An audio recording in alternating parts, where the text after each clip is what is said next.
సమీకృత భూభారతి ప్రయోగాత్మకంగా 5 మండలాల్లో సర్వే నుంచి రిజిస్ట్రేషన్ వరకు ఒకే గొడుగు కిందకు. రెవెన్యూ శాఖ మంత్రి పొంగులేటి కీలక ప్రకటన.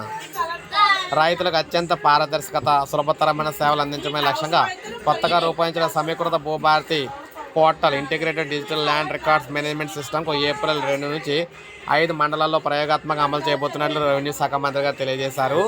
ముఖ్యంగా revenue, stamps, survey and registration, NIC విభాగాల అధికారులతో సమీక్షించారు. ఈ సందర్భంగా మాట్లాడుతూ సీఎం రేవంత్ రెడ్డి ఆలోచన, తెలంగాణ ప్రజల ఆకాంక్షలకు అనుగుణంగా భూ పరిపాలనా సేవలు మరింత వేగంగా అందించేందుకు revenue, stamps and registration, survey విభాగాలను ఒకే గొడుగు కిందకు తెస్తూ భూభారతి పోర్టల్ను అభివృద్ధి చేశామన్నారు. ప్రతి భూ లావాదేవీ వివరాలు అందరికీ కనిపించేలా పోర్టల్ రూపొందించామన్నారు. ఈ మేరకు పోర్టల్ను నారాయణపేట జిల్లా కోస్గి, రంగారెడ్డి జిల్లా అమన గల్లు, సంగారెడ్డి జిల్లా వట్పల్లి, ఖమ్మం జిల్లా కూసుమంచి, భద్రాద్రి కొత్తగూడెం జిల్లా అసోరాపేట మండలాల్లో ఏప్రిల్ 2 నుంచి ప్రయోగాత్మక అమలు చేస్తున్నారు. ఈ మండలాల్లో పనితీరును పరిశీలించక రెండో దశలో అంటే రాష్ట్ర వ్యాప్తంగా అమలు చేస్తామని, వ్యవసాయ భూముల రిజిస్ట్రేషన్ సమయంలో సర్వే మ్యాప్ను జతపరిచే నిబంధన ఈ 5 మండలాల్లో అమలు చేస్తాం. తర్వాత భూ వివాదాలకు పరిష్కారం లభిస్తుంది. ప్రతి సర్వే నెంబర్కు ఆధార్ మాదిరిగానే భూదారు సంఖ్యను కూడా ఇస్తాం.